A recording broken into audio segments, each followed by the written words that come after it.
যেটা অ্যালার্মিং, যদি কোনো কারণে যমুনা সেতু যে ডিসঅর্ডার হয় কোনো কারণে, তাহলে তো পুরো দেশ কলাপস করবে। এখনো তো জ্যাম হয়, কিন্তু যদি 24 ঘন্টা 48 ঘন্টা বা 72 ঘন্টা যদি সেতু কোনো কারণে যদি মানে ফেরি মানে গাড়ি চলাচল অনুপযোগী হয়, তো দেশ কলাপস করবে।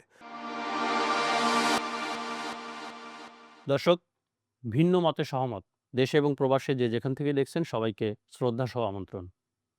আমরা বিশ্বাস করি ভিন্নমত মানেই বিভাজন নয়, সহমত হওয়াটাই সবচেয়ে বড় দায়িত্ব। আসন থেকে রাষ্ট্র দায়িত্বের সংলাপ আয়োজনে আমাদের সাথে সম্মানিত অতিথি হিসেবে উপস্থিত আছেন জনাব AKM সেলিম রেজা হাবিব, সংসদ সদস্য, পাবনা ২। স্বাগতম আপনাকে। কেমন আছেন আপনি? আলহামদুলিল্লাহ। আপনি ভালো আছেন? আলহামদুলিল্লাহ। জি, আপনার আসনের মানুষ কেমন আছে? আলহামদুলিল্লাহ, তারাও ভালো আছে। আপনি তো এখন ঢাকাতে। আপনি সদ্য অঞ্চল থেকে এসছেন ঢাকাতে সংসদ করতে। আপনি আসার আগের কোনো স্মৃতিচারণ আছে? তাদের কি প্রত্যাশা ছিল আপনার কাছে? দেখেন, দীর্ঘ প্রায় 18 বছর মানুষ অনেক কষ্টে ছিল। গণতন্ত্র, মত প্রকাশের স্বাধীনতা ছিল না। স্বাভাবিকভাবে উন্নয়ন বলতে যা বোঝায়, সেটাও বিশেষ করে গ্রাম অঞ্চলে একেবারেই অনুপস্থিত ছিল। উম, বিগত সরকার মেগা প্রকল্পগুলোর উপরে জোর দিয়েছিল। গ্রাম অঞ্চলে যে গ্রামীণ অবকাঠামো বলতে যে বিষয়গুলো, সুযোগ সুবিধা মানুষ চায়, সেগুলো আসলে ওইভাবে একেবারেই সরকারের নজর ছিল না। স্বাভাবিকভাবে 5 তারিখের পরিবর্তনের পরে মানুষের প্রত্যাশা অনেক বেড়ে গিয়েছে। প্রত্যাশা বেড়ে যাওয়াটা খুবই স্বাভাবিক, এবং আমরাও নির্বাচনের আগে অনেক প্রতিশ্রুতি দিয়েছি যে আমরা অনেক পরিবর্তন করব। কিন্তু বাস্তবতা হচ্ছে যে এই সরকার যখন দায়িত্বভার গ্রহণ করে, তখন 30 লক্ষ কোটি টাকার দেনার বোঝা নিয়ে এই সরকার দায়িত্বভার গ্রহণ করেছে। ফ্যাসিস্ট সরকার তো লুটপাট করেছেই। ইভেন ইন্টেরিয়াম গভর্নমেন্টের যারা ছিল, তারাও গণমানুষের জন্য কোনো কাজ করেনি, তাদের ভাগ্যের পরিবর্তনের জন্য কাজ করেছে। এবং বিভিন্ন মন্ত্রণালয়ে যে বরাদ্দগুলো ছিল, সেগুলো সঠিকভাবে তারা গ্রামীণ মানুষের জন্যে বা কাজ করে নাই। স্বাভাবিকভাবে আমরা দায়িত্বভার গ্রহণ করার পরে আমাদের উপর চাপটা বৃদ্ধি পেয়েছে। সবাই একযোগে সব দাবি আমাদের কাছে উপস্থাপন করছে। এটা চাই, ওটা চাই, রাস্তা চাই, ঘাট চাই, মসজিদ, মন্দির, স্কুল, কলেজ, সব চাই সবকিছু একসাথে। একসঙ্গে। এটা আচ্ছা, চাওয়াটা। আপনাকে একটু আমি পেছনে নিয়ে যাই। জি, আপনি আপনার কথায় উল্লেখ করলেন যে কমিটমেন্টের জায়গা বা জি, প্রতিশ্রুতি আপনিও দিয়েছিলেন। জি। আপনার কি মনে পড়ে কি ধরনের প্রতিশ্রুতি আপনি দিয়েছিলেন নির্বাচনের আগে? যেমন নির্বাচনের আগে আমরা যেটা প্রতিশ্রুতি দিয়েছি, ফার্স্ট অফ অল, যে সবার কথা বলার স্বাধীনতা থাকবে, গণতান্ত্রিক চর্চা করার সুযোগ থাকবে, এবং সেই সাথে সাথে যে যে প্রত্যাশাগুলো মানুষের ভাগ্যের পরিবর্তনের জন্যে যে কাজগুলো করা দরকার, বিশেষ করে গ্রামীণ অবকাঠামো, শিক্ষা, স্বাস্থ্য, এই বিষয়গুলোর উপরে আমরা জোর দিয়েছি যে এই কাজগুলো আগামীতে যদি আমাদের উপর জনগণ যদি দায়িত্ব দেয়, আমরা এই কাজগুলো করব। এবং দায়িত্বভার গ্রহণ করার পরে সীমিত সামর্থ্যের মধ্যেও আমি যেটুকু করতে পেরেছি, আমি বিশ্বাস করি যে আমার এলাকার মানুষ তাতে সন্তুষ্ট। যেহেতু ১০০তম দিন পালন করেছে জি। বেশ কয়েকদিন আগেই। আমি যদি ১০০তম দিনের মধ্যে যে প্রতিশ্রুতিগুলো আপনি দিয়েছিলেন আপনার আসলে মানুষের উদ্দেশ্যে, কি ধরনের কর্মকান্ডগুলো আসলে বাস্তবায়ন হয়েছে যদি একটু আমাদের সাথে শেয়ার করেন? আসলে বাস্তবায়নের দিকটা, এই যে বললাম যে বাস্তবায়ন, আম বিশেষ করে যে বিষয়গুলো আমার নির্বাচনী এলাকার যে বড় ধরনের যে প্রতিশ্রুতিগুলো আমি দিয়েছি আরকি, সেগুলো তো সময় সাপেক্ষ ব্যাপার। এগুলো তো রাতারাতি সম্ভব না। এগুলো আপনি জানেন যে প্রত্যেকটা কাজ একটা করতে গেলে তার একটা প্রক্রিয়া আছে, এবং একেবারে নিচ থেকে শুরু করে সর্বোচ্চ একনেক করতে হয়। বড় কাজগুলো, বিশেষ করে যে কাজগুলো আমার এলাকায় বিশেষ করে দরকার। যেমন আমার এলাকায় দরকার সবচেয়ে বড় যেটা, সেটা হচ্ছে যে আমরা উম আ পাবনার মানুষ, আমরা অনেক ঘুরপথে আমাদের ঢাকায় আসতে হয়। তো স্বাভাবিকভাবে আম কাজিরহাট আরিচা ফেরি সার্ভিস চালু হয়েছে, কিন্তু দীর্ঘ সময় লাগে।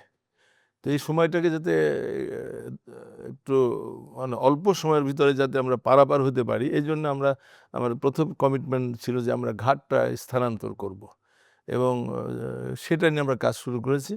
এখন কাজিরহাট থেকে আরিচার দূরত্ব 16 কিলোমিটার। আমরা যেখানে প্রতিশ্রুতি দিয়েছিলাম যে আমরা ঘাটটা যেখানে সেখানে 10 কিলোমিটার ভাটিতে আমরা ঘাটটা স্থানান্তরের কাজ শুরু করেছি। তখন 4 কিলোমিটার বা 5 কিলোমিটার থাকবে নদীপথ। তো এটার জন্যে অলরেডি ফিজিবিলিটি স্টাডি হয়েছে, সবকিছু হয়েছে। এখন এটা ডিপিপি তৈরির পর্যায়ে রয়েছে। ডিপিপি হবে, মন্ত্রণালয়ে যাবে, মন্ত্রণালয় থেকে প্ল্যানিং কমিশনে যাবে, প্ল্যানিং কমিশন থেকে আবার একটা এই যে প্রসেসের মাধ্যমে প্রসেস। তো সেটা আশা করি যে এই বছরেই মধ্যে আমরা এই কাজটা শুরু করতে পারবো। একইভাবে আমার বৃহত্তর বিল গণ্ডহস্তি, যেটা আমার মানে নির্বাচনী এলাকা অর্থনীতির যে মানে প্রাণকেন্দ্র, যেটাকে কেন্দ্র করে আমার কৃষি বা কৃষকরা, যেটা কৃষক বা মৎস্যজীবী যারা রয়েছে তারা এটার উপর নির্ভরশীল। আপনি জানেন যে বৃহত্তর পাবনা জেলার সবচেয়ে এখন বাংলাদেশে সবচেয়ে বেশি পেঁয়াজ উৎপাদনকারী জেলা, এবং তার মধ্যে সবচেয়ে বেশি হচ্ছে আমার নির্বাচনী এলাকা সুজানগর উপজেলা, যেটা পুরোটাই পেঁয়াজের জন্য বিখ্যাত এবং কৃষকরা নির্ভরশীল। এই বিল গণ্ডহস্তি নিয়ে আমার একটা বৃহৎ পরিকল্পনা রয়েছে এবং কমিটমেন্ট রয়েছে, সেটা নিয়ে আমরা কাজ করছি অলরেডি। সেটা নিয়েও ডিবিপির কাজ। সেই কি ধরনের কমিটমেন্ট রয়েছে সেটা কি কমিটমেন্ট আপনি হচ্ছে একটু যে বলবেন? আমরা বিল গণ্ডহস্তির টোটালটাই আমরা সারফেস ওয়াটার দিয়ে কৃষকের যাতে কৃষিকাজ আবাদ করতে পারে সেটা, এবং পাশাপাশি মৎস্যের জন্য আমাদের বিল গণ্ডহস্তি বিখ্যাত। এটা কৃষকদের জন্য আরেকটু ক্লিয়ার করে বলবেন যেটা আমি যে কি সুবিধা হবে? মানে এটার আমার পরিকল্পনা যেটা রয়েছে যে বিল গণ্ডহস্তির ভিতরে যে একটা খাল আছে, এটাকে আরো সম্প্রসারিত করে একটা ক্যানাল করা, এবং এর দুই পাশে রাস্তা, সাবমার্সিবল রোড থাকবে, এবং এই ক্যানালে পুরো সারা বছর পানি থাকবে, এবং এর থেকে অনেকগুলো শাখা খাল আছে আমার বিলের ভিতরে, এগুলো পুনর্খনন, এবং যেখানে ইউনিফর্ম ফর্ম শেপে ক্যানাল মানে নাই, এগুলো যেখানে এখানে কিছু ল্যান্ড অ্যাকুইজিশনের প্রয়োজন হবে, এগুলো করে একটা ইউনিফর্ম শেপে আমরা করতে চাচ্ছি, এবং যতগুলো ছোট ছোট সাব খাল আছে এগুলোকে আমরা পুনর্খনন করে, এবং প্রত্যেকটা সাব খালের মাথায় একটা করে ছোট্ট গেটের মতো করে যাতে পানিটা আমরা আটকিয়ে রেখে আমরা যাতে করতে পারি। পাশাপাশি এটা কি একেবারেই নতুন কনসেপ্ট নাকি একেবারে নতুন কনসেপ্ট, একেবারেই নতুন একেবারেই concept। নতুন? হ্যাঁ, মানে আগে এ ধরনের কোনো পরিকল্পনা ছিল না এরকম মানে এত বৃহৎ আকারের পরিকল্পনা ছিল না। বিল গণ্ডহস্তি এর আগে বিগত ফ্যাসিস্ট সরকারের একটা মানে কাজ করেছিল, টোটালটাই লুটপাট হয়েছে, কোনো কাজ হয়নি। তো আমরা যেহেতু আমার মাঠের রাজনীতির বয়স প্রায় 40 বছর, আমি এই জনপদে কাজ করি, তো সেই হিসাবে আপনি কততম সংসদ সদস্য? আমি এবার তৃতীয় বার আমি সংসদ সদস্য। আর আমি 96 থেকে টানা নবম নবম 9টা নির্বাচন হয়েছে, 7বার, যেহেতু 2টা নির্বাচনে আমরা অংশগ্রহণ করি নাই, আর 7টা নির্বাচনেই দল আমাকে সবসময়। তাহলে তো আপনার প্রতিদ্বন্দ্বী কে ছিল এবার নির্বাচনে? আমার হিসাবউদ্দিন নামে জামাত ইসলামের একজন প্রার্থী ছিল। তিনি এর মধ্যে কি আপনারা 2026 সালের আপনার আসনের বা আপনার আসনের যে অন্যান্য মানুষ রয়েছে তাদের মুখ থেকে কি কখনো শুনছেন যে এবার একটি বড় দল নির্বাচনে অংশগ্রহণ করে নাই? সেই জায়গা থেকে কোনো ধরনের ভিন্ন মত শুনতে পান আপনারা? একটা বিষয় বলি, স্বাভাবিকভাবে এখানে তো বাংলাদেশ দুটো দল রাজনৈতিকভাবে বাংলাদেশ, সেটি হচ্ছে বিএনপি এবং আওয়ামী লীগ, এক কথায় বলা যায়। কিন্তু গত 16-17 বছর আওয়ামী লীগের যে প্র্যাকটিস এবং আওয়ামী লীগের যে বাড়াবাড়ি, অগণতান্ত্রিক কার্যকলাপ, জবরদখল, লুটপাট, এতে আওয়ামী লীগের লোকজনও অতিষ্ঠ ছিল। সুতরাং ওই জায়গা থেকে তৃণমূল পর্যায়ে তৃণমূল বিশেষ করে। পর্যায়ে সাধারণ মানুষ কিন্তু একটা জিনিস, আমার আমার রাজনৈতিক যে অভিজ্ঞতা, যে দলমত নির্বিশেষে সাধারণ মানুষের প্রত্যাশা এটুকু যে তারা শান্তিতে থাকতে চায়, তারা ভালো থাকতে চায়, এর বাইরে তাদের কোনো প্রত্যাশা নেই, আর চাই যে একটু উন্নয়নমূলক কিছু কাজ হোক, এর বাইরে তাদের প্রত্যাশা নেই। আর ওই যে বাদ বাকি প্রত্যাশা হলে সেই জন্য যে আওয়ামী লীগ এবার নির্বাচনে যায় নাই, যতটা মিডিয়ায় যতটা আলোচনা, মাঠ পর্যায়ে এরকম সাধারণ মানুষের আলোচনা ছিল। ধন্যবাদ। আপনি অনেক যদি সেটাই হতো তাহলে যে ভোটের যে পার্সেন্টেজটা দেখেন, কোনো ইনফ্লুয়েন্স ছিল না, কিছু ছিল না মানুষ, এবং যদি অন্যভাবে একটা ছিল কিন্তু এবার মানে আমার কাছে মনে হয়েছে যে যতগুলো নির্বাচন করেছে এবারকার নির্বাচনটা ধন্যবাদ। আপনি অনেক সুন্দর কথা বলেছেন। আমরা আপনার কাছ থেকে আপনার আসনের ভৌগোলিক অবস্থান সম্পর্কে জানতে চাই এবং সেই সাথে আপনার আসনের প্রধান যে পেশা, সেই পেশার সঙ্গে ব্যবসায়িক সম্পর্ক কোন শহরের সঙ্গে বেশি বা অন্য কোনো শহরের সঙ্গে সম্ভাবনা আছে কিনা সেটি সম্পর্কে যদি একটু জানান। দেখেন আমার নির্বাচনী এলাকাটা মূলত 1973 থেকে 2024 পর্যন্ত আমার নির্বাচনী এলাকার আয়তন বা পরিধি যেটা বলি সেটা ছিল বেড়া 5টি ইউনিয়ন আর সুজানগরের 11টা পৌরসভা দিয়ে 11টায় 16টা ইউনিয়ন নিয়ে আমার নির্বাচনী এলাকাটা ছিল। কিন্তু 2026 সালের নির্বাচনে এসে এটা বেড়া পুরোটাই পাবনা 2 এর সঙ্গে আসছে, যেটা পাবনা 1 এর সঙ্গে অর্ধেকটা ছিল। স্বাভাবিকভাবে এখন আমার নির্বাচনী এলাকা 2টো পৌর এবং 19টা ইউনিয়ন নিয়ে মানে গঠিত। এই প্রথম 2026 সালে 2026 সালের আচ্ছা। প্রথম। এবং এটা আমার নির্বাচনী এলাকাটা হচ্ছে পদ্মা, যমুনা এবং হুরাসাগর নদীর তীরবর্তী এলাকায় দিয়ে মানে যদি আমি ওইভাবে যাই প্রায় 100 কিলোমিটারের উপরে আমার এরিয়া। নির্বাচন এরিয়া হয়ে গেছে। এখানে বাঘাবাড়ি পর্যন্ত, সুজানগর থেকে বাঘাবাড়ির ঘাটার কাছাকাছি এবং যথেষ্ট বড় হয়ে যথেষ্ট বড় হয়ে গেছে। এবং আরেকটা সবচেয়ে বড় কথা যে অনেকগুলো কেন্দ্র আছে যেগুলো যমুনা নদী পার হয়ে যেতে হয়। যমুনা নদী ওই আপনি পারে। কি নির্বাচনের আগে কি এই সমস্ত অঞ্চলে গেছেন একেবারে সব জায়গায়? এই যে আমার যে নতুন যে 5টা ইউনিয়ন আমার সঙ্গে যোগ হলো, এখানে আমি সব জায়গায় নির্বাচন আগে যেতে পারি নাই। কারণ এখানে আরেকটা সমস্যা ছিল যে এই নির্বাচনী সীমানা জটিলতার কারণে মামলা ছিল। এই মামলার কারণে আমি অ্যাকচুয়ালি 11 দিন নির্বাচনী পরিচালনা করার সুযোগ পেয়েছিলাম আনুষ্ঠানিকভাবে। খুব কম সময়। খুবই কম সময়। সেজন্য আমি এই চরে গিয়েছিলাম, কিন্তু চরের বৃহৎ অঞ্চলে যেভাবে ঘোরাঘুরির কথা দরকার ছিল বা যাওয়ার কথা সেটা আমি যেতে পারি নাই নির্বাচনের মানে তফসিল ঘোষণার পরে। তো একটা কিন্তু এখন আপনি যেহেতু নির্বাচিত প্রতিনিধি, সো এখন তাদের ওই চরের প্রত্যাশা মানে শোনার জন্য কি আপনি গেছেন? এর মধ্যে কি যাওয়া হ্যাঁ, হয়েছে? একটা দিবস আমি যে কয়েকদিন আগেও আমাদের শহীদ রাষ্ট্রপতি জিয়াউর রহমানের শাহাদত বার্ষিকী ছিল, আমি সেই উপলক্ষেও সেখানে গিয়েছি। তারা যেহেতু নতুন আসনের সঙ্গে যুক্ত হলো, যুক্ত তারা হয়েছে। আসলে কি চাচ্ছে এখন? একটা সবচেয়ে মজার ব্যাপার হচ্ছে যে আমরা অনেকেই মন্ত্রী হতে চাই, হ্যাঁ? কিন্তু যারা যে সমস্ত এলাকায় মানে যারা মন্ত্রী হয় বা আমার এই যে অভিজ্ঞতা যে ফ্রম দ্য ভেরি বিগিনিং অথবা ডে 1 থেকে সবসময় পাবনা 1 আসনে মন্ত্রী থাকে। এটা স্বাধীনতার পরপর অধ্যাপক সাইদ সাহেব ছিলেন। এরপরে জাতীয় পার্টির সময় মেজর মনজুর কাদের ছিলেন। এরপরে আবার অধ্যাপক সাইদ আবার, এরপরে নিজামী সাহেব, এরপর শামসুল হক টুকু। কিন্তু মজার ব্যাপার হলো যে এখানে ডেভেলপমেন্ট বলতে যা বোঝে, উন্নয়ন বলতে গ্রামের মানুষের যে সেটা একেবারেই ছোঁয়া নাই।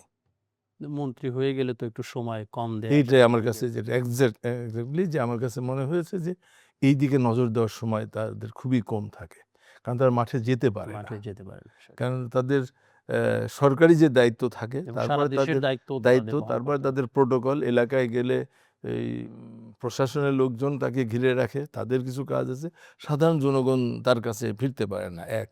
আর 2 হলো যে তারা মাঠ পর্যায়ে ঘুরতে, আমি যেন এরকম অবারিত, যখন যাই আমি মুক্ত, যখন যেখানে খুশি যাচ্ছি, কোনো নাই। কিন্তু মন্ত্রীর তো সেটা না, যে কারণে আমার মনে হয় যে এই সমস্ত এলাকায় উন্নয়ন খুবই কম হয়েছে।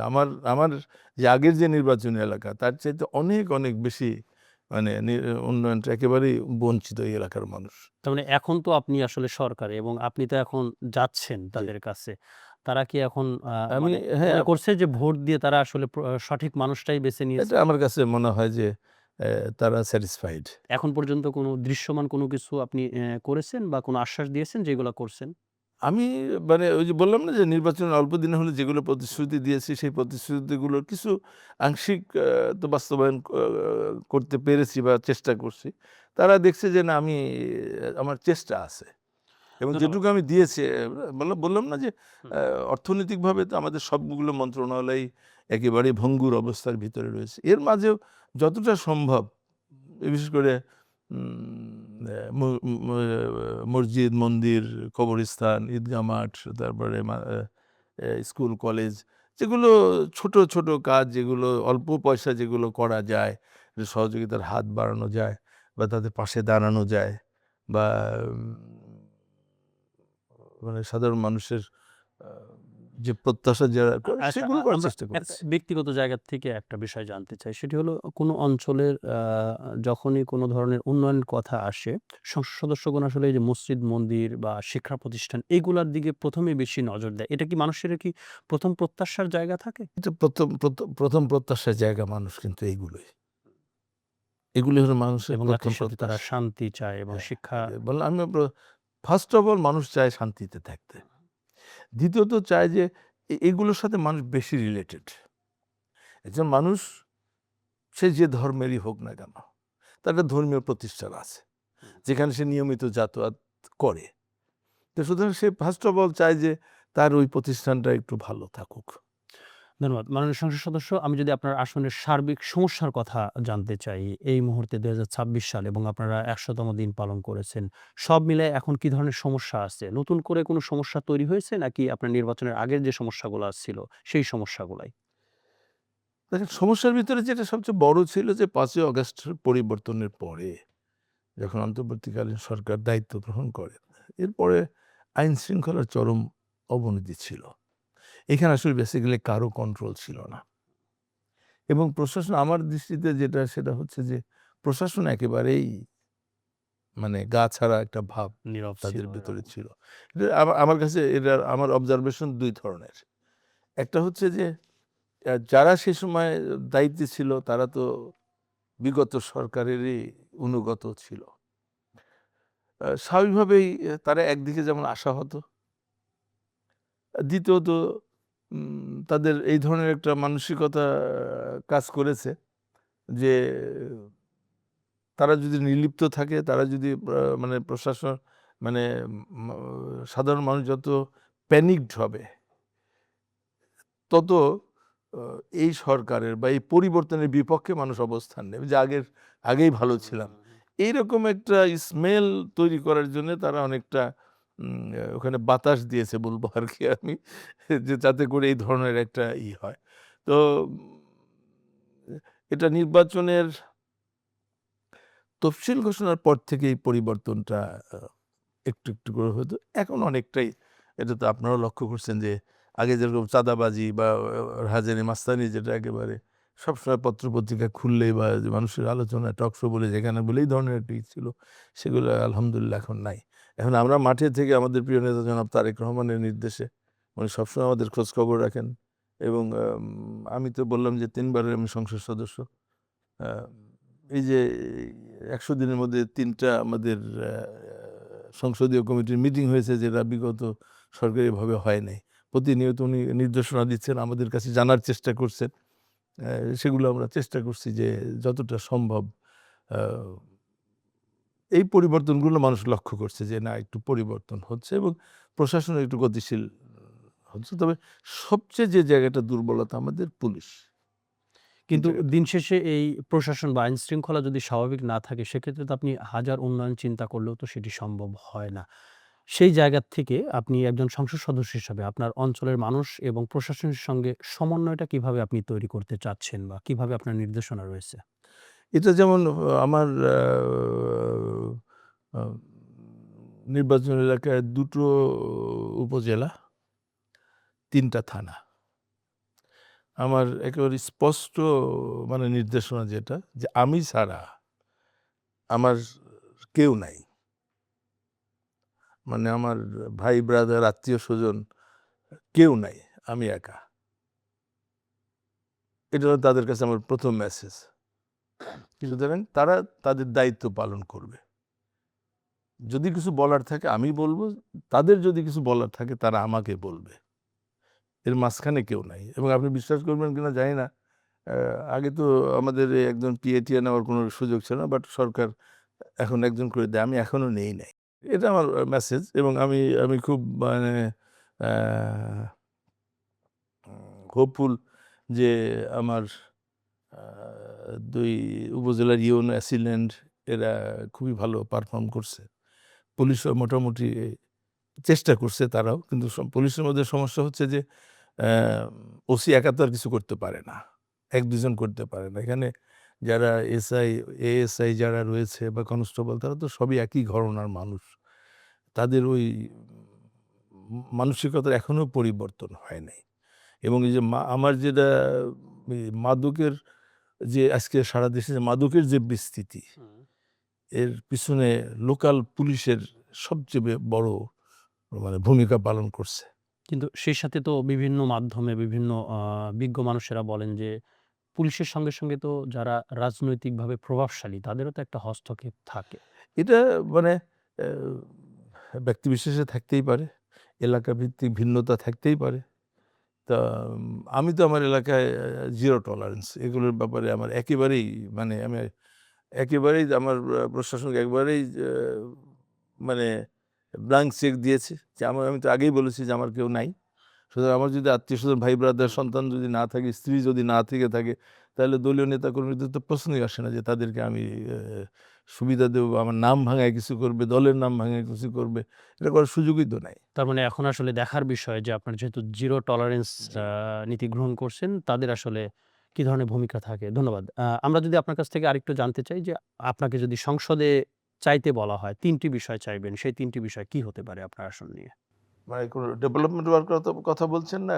যেকোনো বিষয় যেকোনো। আপনার যে যেটা ১ম আমার যেটা বললাম যে ঘাটটা আমার স্থানান্তর, এটা শুধু আমার নির্বাচনী এলাকার জন্যে না। এটা ওই পুরো অঞ্চলের মানুষের উত্তরবঙ্গের জন্য। জন্য, আমার জেলা এবং পুরো উত্তরবঙ্গের জন্য এটা দরকার আমাদের। দ্বিতীয়ত হচ্ছে যে আমি বিল গন্ডোসি যেটা আমার কৃষকদের জন্যে, ভাইদের জন্য, যেটা আমার সবচেয়ে বড় যেটা, এই বিল গন্ডোসির যে একটা প্রকল্প আমি হাতে নিয়েছি এইটা। তৃতীয়ত আরেকটা হচ্ছে যে এই বিল গন্ডোসি আমার নির্বাচনী এলাকাকে বিভক্ত করে রেখেছে। এই বিল গন্ডোসির উপর দিয়ে একটা উড়াল সেতু নির্মাণের আমার পরিকল্পনা রয়েছে এবং এইগুলো নিয়ে আমি কাজ করছি। আশা করি যে আমি এগুলো বাস্তবায়ন করতে পারবো। আপনি আপনার কথায় উল্লেখ করেছেন যে সংসদে যদি আপনাকে বলতে বলা হয়, আপনি আরিচা ঘাট স্থানান্তরের কথা বলেছেন। ওইখানে একটি ব্রিজ নিয়ে কথা চলছে। আসলে ওই বিষয়টা আপনি কি বলবেন? ধন্যবাদ আপনাকে। এটা মানে ঘাটটি স্থানান্তর মূলত হচ্ছে এই ২য় যমুনা সেতু কে সহজ করার জন্যে। ওয়াই টাইপ সেতুর যে কথাটা আমরা বলছি সবাই, এটা আগের থেকেই দাবি ছিল। কিন্তু এখন যেহেতু আরিচা থেকে ১০ কিলোমিটারের মতো ভাটিতে চলে গেছে পাটুরিয়া ঘাটটা। সুতরাং ওয়াই টাইপ এখন কতটা ফিজিবল আমরা জানি না। এটা তো ইসের ব্যাপার। তারপরে আমরা বলছি যে জনগণের প্রত্যাশা আছে এই ওয়াই টাইপ সেতু, ওইটার উপরেই আছে। কিন্তু আমাদের সড়কমন্ত্রী ইদানিং বলেছেন যে ২য় পদ্মা সেতুর পাটুরিয়া দৌলতে ফিজিবিলিটির কাজ অনেক দূর এগিয়ে গিয়েছে। তো সেই হিসাবে আমরা আমাদের দাবি দুটোই, জনগণ ওয়াই টাইপ সেতু চাচ্ছে, আর আমরা এটাকে ঘাটটা স্থানান্তর করতে পারলে ৪ কিলোমিটার যখন হবে, যদি ওয়াই টাইপ নাও হয়, তখন আমরা এই দিক দিয়ে খুব সহজে একটা সেতুর জন্য আমরা এবং আশা করি। ২ টা দাবি আসলে দুটো আপনার আসনের মানুষের মানুষের এটা আমার আসনের শুধু না, নর্থ বেঙ্গলের মানুষেরই দাবি এবং অনেকটা সাউথ বেঙ্গলেরও কিছুটা আছে, কুষ্টিয়া এই যে জেলাগুলো কিন্তু এই দিক দিয়ে ২য় যমুনা সেতু আকারে আরিচা কাজিরহাট হলে এরা উপকৃত হবে এবং নর্থ বেঙ্গলে। এবং আরেকটা জিনিস আমরা এখানে কথা প্রসঙ্গে বলে রাখি যে এটা খুবই প্রয়োজন এই কারণে যে প্রত্যেক বছর ঈদের সময় যে ধরনের নর্থ বেঙ্গলের মানুষের যে কষ্ট হয়, এটা দূর করার জন্য ২য় যমুনা সেতু দরকার। এর পাশাপাশি আরেকটা মানে যেটা অ্যালার্মিং, যদি কোনো কারণে যমুনা সেতু যে ডিসঅর্ডার হয় কোনো কারণে, তাহলে তো পুরো দেশ কলাপস করবে। এখনো তো জ্যাম হয়, কিন্তু যদি ২৪ ঘন্টা, ৪৮ ঘন্টা বা ৭২ ঘন্টা যদি সেতু কোনো কারণে যদি মানে মানে গাড়ি চলাচল অনুপযোগী হয়, তো দেশ কলাপস করবে। তো এই জন্যে ২য় যমুনা সেতু খুবই প্রয়োজন। তার মানে খুবই গুরুত্বপূর্ণ তথ্য আপনি বললেন এবং নিঃসন্দেহে আপনার আসন তথা উত্তরবঙ্গের মানুষ আপনার এই বিষয়টা মানে আপনাকে খুব সহযোগিতা করবে আপনি যেভাবে চাচ্ছেন জি, আসলে। আমরা চাই সেটা। দর্শক, ভিন্ন মতের সহমত যে যেখান থেকে দেখলেন সবাইকে ২য় পর্ব দেখার জন্য আমন্ত্রণ জানাচ্ছি। আমাদের সঙ্গে সংসদ সদস্য যে কমিটমেন্ট গুলার কথা বললেন এবং যে বিষয়গুলো নিয়ে কথা বললেন, আপনাদের যদি কোনো মতামত থাকে আমাদের কমেন্ট বক্সে সেগুলো জানিয়ে দিতে পারেন এবং ভবিষ্যতে দেখা হবে অন্য কোনো সংসদ সদস্য অথবা কোনো মন্ত্রণালয়ের দায়িত্বপ্রাপ্ত মন্ত্রীর সঙ্গে।